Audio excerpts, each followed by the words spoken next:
ایران کے خلاف جنگ جلد ختم ہونے والی ہے۔ ایران کے پاس اب فضائیہ ہے نہ بحریہ اور نہ ہی مؤثر مواصلاتی نظام۔ امریکی صدر ڈونلڈ ٹرمپ کا دعویٰ۔ ریپبلکن ارکان کی کانفرنس سے خطاب میں کہا کہ ایران کی 90% جنگی صلاحیت ختم کر دی ہے۔ اگر ایران پر حملہ نہ کرتے تو ایران امریکہ پر حملہ کر دیتا۔ امریکی صدر نے دھمکی دی کہ ایران نے آبنائے ہرمز کو بند رکھا تو اس پر موت، آگ اور قہر برسے گا، 20 گنا زیادہ سختی سے نمٹا جائے گا۔ خامنائی کے بیٹے کو سپریم لیڈر بنا کر ایران نے بڑی غلطی کی، ایران کی نئی قیادت کو بھی مار دیں گے۔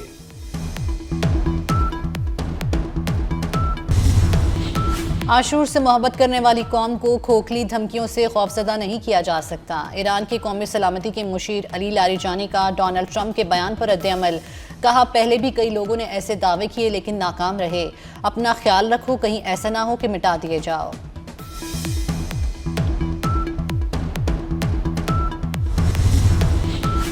امریکی فضائیہ نے ایران کے 50 بحری جہاز ڈبونے کا دعویٰ کر دیا۔ امریکی فضائیہ کے جنرل ڈین کین نے صحافیوں کو بتایا کہ سمندر میں بارودی سرنگیں بچھانے والے ایرانی جہازوں کو نشانہ بنایا جا رہا ہے۔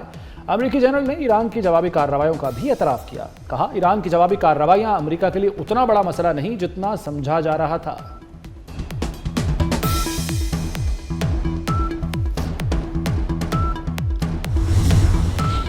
امریکہ اور اسرائیل کے ایران پر حملے جاری۔ ایران کے شہر عراق میں رہائشی عمارت پر حملے میں 5 افراد شہید اور متعدد زخمی ہو گئے۔ عرب میڈیا کے مطابق ایران پر حملوں میں مجموعی شہادتیں 1300 سے تجاوز کر گئیں۔ ایرانی شہر خمین میں اسکول پر امریکی میزائل حملے میں قریبی رہائشی گھروں کو نقصان پہنچا۔ تہران، اصفہان، تبریز اور کارک میں دھماکے، دفاتر کی کھڑکیاں اور دروازے لرز اٹھے۔ گورنر اصفہان کا دفتر اور یونیسکو کے عالمی ثقافتی ورثے کی عمارت متاثر، قدیم شاہی محل بھی نشانہ بن گیا۔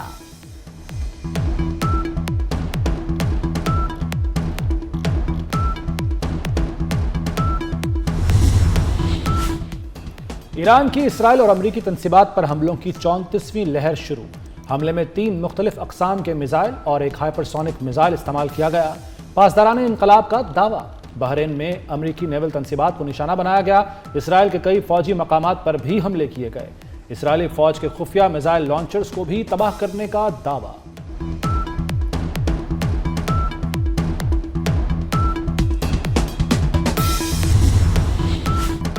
ٹرمپ کے خطاب کے بعد عالمی مارکیٹس میں خام تیل کی قیمتیں گر گئیں۔ عالمی منڈی میں تیل کی قیمت میں 10% سے زائد کی کمی آئی۔ عالمی سٹاک مارکیٹس کا بھی مثبت رد عمل۔ پاکستان سٹاک ایکسچینج میں 6.5% سے زائد کا اضافہ ہوا۔ 100 انڈیکس 9696 پوائنٹس اضافے کے ساتھ 1,56,177 پوائنٹس پر بند ہوا۔ جاپان، ہانگ کانگ، کوریا اور بھارتی سٹاک ایکسچینج میں بھی کاروبار کا مثبت رجحان رہا۔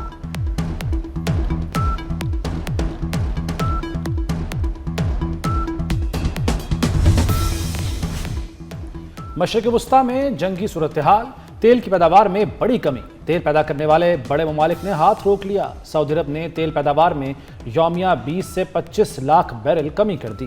بلومبرگ کے مطابق متحدہ عرب امارات نے 5 سے 8 لاکھ بیرل پیداوار کم کر دی۔ کویت نے تقریباً 5 لاکھ بیرل یومیہ پیداوار میں کمی کی۔ عراق نے بھی تقریباً 29 لاکھ بیرل یومیہ پیداوار کم کر دی۔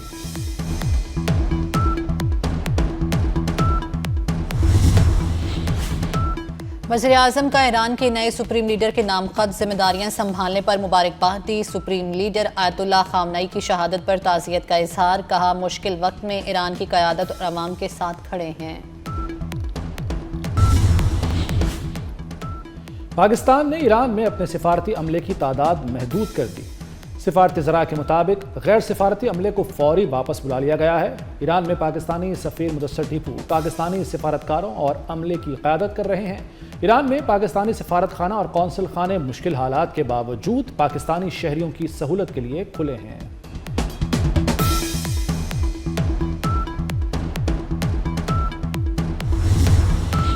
تیل سے لدے 2 جہازوں کی پاکستان آمد۔ سپلائی کی صورتحال مزید مستحکم۔ پورٹ قاسم ٹرمینل پر جہاز لنگر انداز۔ پیٹرول سے بھرے مزید 2 جہاز پورٹ قاسم پہنچے، شیڈول میں شامل ہیں۔ ترجمان پورٹ قاسم کے مطابق فجیرہ سے آنے والا 1 جہاز پورٹ قاسم پہنچ چکا ہے۔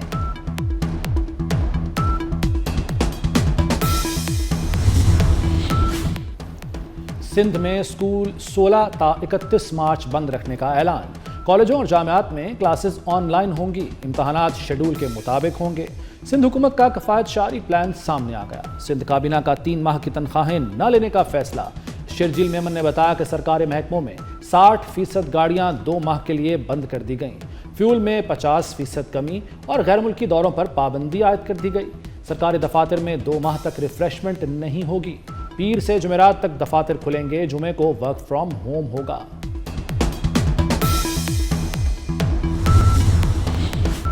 پاکستان کی سلامتی اور مفاد سب سے پہلے ہے، خلیجی ریاستوں سے تعلقات آپ ریاست پر چھوڑ دیں، ریاست پر اعتماد کریں۔ وفاقی وزراء کی پریس کانفرنس، وزیر قانون اعظم نذیر تارڑ نے کہا وزیر اعظم خطے کے ممالک سے رابطے میں ہیں، پاکستان کا اپنے دفاع اور خارجہ پالیسی کے حوالے سے واضح موقف ہے، آزادی اظہار رائے قانون اور آئین کے مطابق ہونا چاہیے۔ وزیر اطلاعات ادا تارڑ نے کہا خارجہ پالیسی کے بارے میں سوشل میڈیا پر تبصرے نقصان دہ ہیں، موجودہ صورتحال میں سنسنی پھیلانے سے گریز کرنا چاہیے۔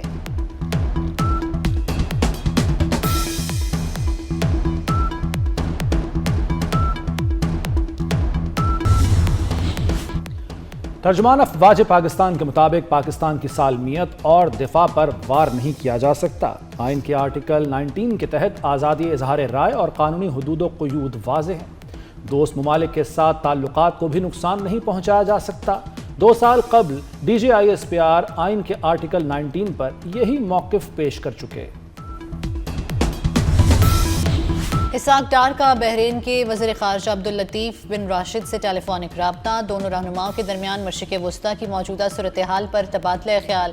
اسحاق ڈار کا بحرین کی قیادت سے مکمل اظہار یکجہتی، کشیدگی میں کمی کے لیے مذاکرات اور امن کی کوششوں پر زور دیا۔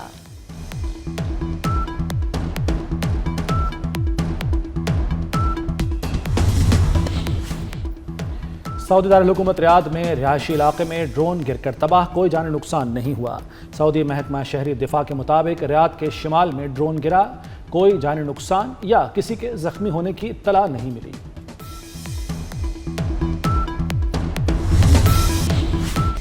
فائیو جی اسپیکٹرم کی نیلامی کا عمل مکمل، چیئرمین پی ٹی اے نے نتائج کا اعلان کیا۔ چیئرمین پی ٹی اے کے مطابق 5G اسپیکٹرم کی نیلامی 144.5 ارب روپے میں مکمل ہوئی۔ اسپیکٹرم کی بولی سے 1.7% اسپیکٹرم کی دستیابی بڑھ گئی۔ وزیر آئی ٹی شہزاد فاطمہ نے نیلامی کو تاریخی قرار دیا، کہا سب کو مبارک ہو، آکشن کا عمل کامیابی سے مکمل ہوا، 5G کے بعد ملک کی ترقی میں تیزی آئے گی۔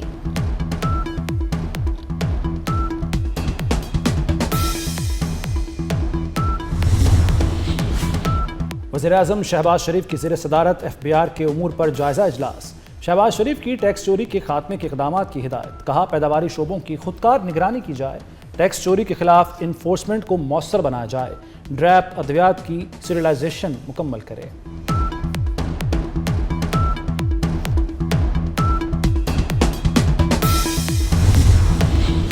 ملک بھر میں یوم شہادت علی علیہ السلام کے جلوس مغرب تک ختم کرنے کا فیصلہ، موجودہ صورتحال کے پیش نظر دیگر جلوسوں کا دورانیہ بھی کم کیا جائے گا۔ وزیر داخلہ محسن نقوی سے اہل تشیع کے جید علماء کرام کی ملاقات، علماء کرام کی حکومت سے ہر ممکن تعاون کی یقین دہانی۔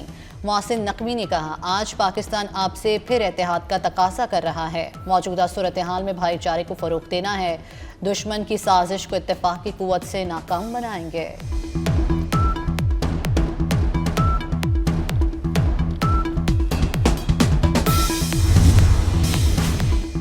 کراچی میں یوم علی علیہ السلام کے مرکزی جلوس کے لیے فول پروف سیکیورٹی پلان تشکیل، پولیس چیف کے مطابق شہر بھر میں سیکیورٹی انتظامات کے لیے 5200 سے زائد پولیس افسران اور اہلکار تعینات ہوں گے۔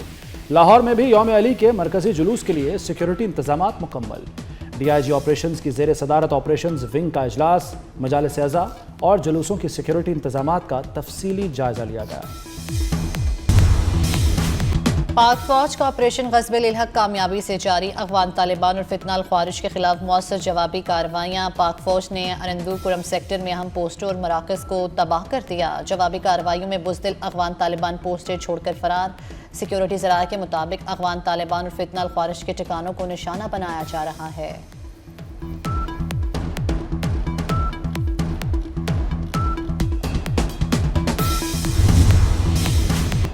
افغانستان میں دہشت گردوں کے گروہ موجود ہیں۔ افغانستان سے دہشت گردی پوری دنیا کے لیے خطرہ ہے۔ اقوام متحدہ میں پاکستان کے مستقل مندوب عاصم افتخار کا سلامتی کونسل سے خطاب۔ کہا طالبان رجیم نے 26 فروری کو پاکستان پر بلا جواز حملہ کیا۔ پاکستان نے جوابی کارروائی کرتے ہوئے دشمن فورس اور دہشت گردوں کو نشانہ بنایا۔ دوحہ معاہدے پر عمل درآمد آگے بڑھنے کا واحد راستہ ہے۔ پاکستان محفوظ اور پرامن افغانستان چاہتا ہے۔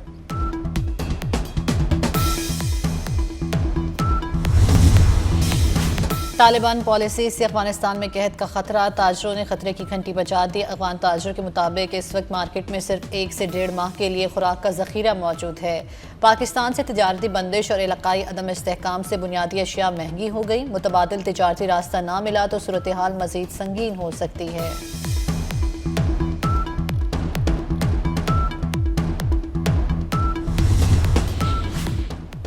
پیٹرول کے بعد ایل پی جی دھماکہ۔ ایل پی جی کی فی کلو قیمت میں 20 روپے اضافہ۔ ریٹیل قیمت 330 روپے فی کلو سے بڑھ کر 350 روپے ہو گئی۔ سونا پھر مہنگا، فی تولہ 6,200 روپے اضافہ، قیمت 5,39,562 روپے ہو گئی۔ عالمی مارکیٹ میں فی اون سونا $62 مہنگا ہو کر $5,168 کا ہو گیا۔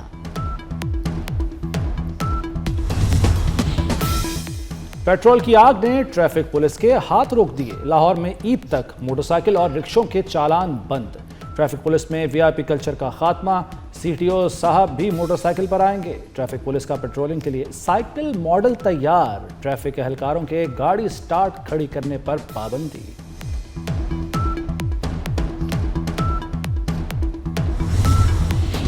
پاکستان سے مشرق وسطی کا فلائٹ آپریشن آج بھی متاثر رہا۔ کراچی سے دبئی، شارجہ ابوظہبی کی 26 اور لاہور سے 18 پروازیں منسوخ۔ اسلام آباد سے دبئی، ابوظہبی، شارجہ کی 20 پروازیں منسوخ کی گئیں۔ پاکستان سے مشرق وسطی کی 11 دن میں منسوخ پروازوں کی تعداد 1600 ہو گئی۔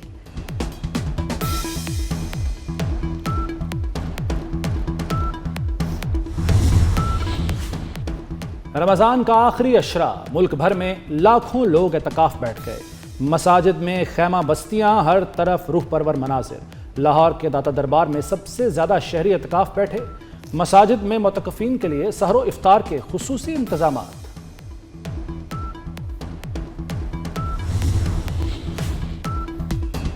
چوڑیوں کی کھنک، مہندی کی مہک، میچنگ دوپٹوں کی رنائی۔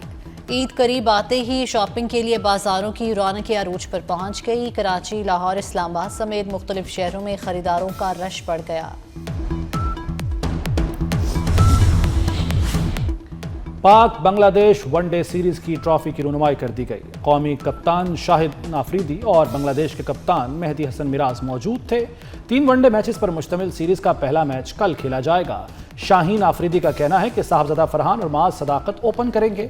شامل حسین نمبر 3 کھیلیں گے۔ سیریز میں کسی کھلاڑی کو ڈراپ نہیں کیا گیا۔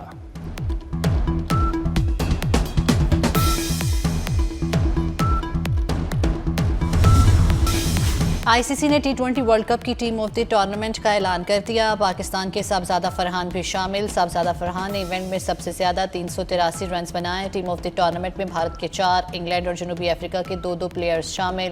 زمبابوے اور ویسٹ انڈیز سے بھی 1 کھلاڑی کو شامل کیا گیا۔